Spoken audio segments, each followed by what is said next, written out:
حضرت ابو موسیٰ اشعری رضی اللہ تعالی عنہ رسول اللہ صلی اللہ علیہ وسلم سے روایت کرتے ہیں کہ آپ نے دوزخ کی گہرائی بیان کرتے ہوئے فرمایا، اگر ایک پتھر جہنم میں ڈالا جائے تو دوزخ کی تہہ میں پہنچنے سے پہلے 70 سال تک گرتا چلا جائے گا۔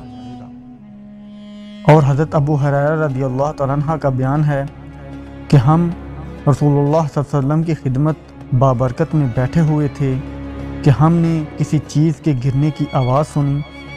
رسول اللہ صلی اللہ علیہ وسلم نے فرمایا، کیا تم جانتے ہو کہ یہ آواز کیا ہے؟ ہم نے عرض کیا، اللہ اور اس کا رسول ہی خوب جانتے ہیں۔ آپ نے فرمایا، یہ ایک پتھر ہے جس کو اللہ نے جہنم کے منہ پر چھوڑا تھا، اور وہ 70 سال تک گرتے گرتے اب دوزخ کی تہہ میں پہنچا ہے۔ یہ اس کے گرنے کی آواز ہے۔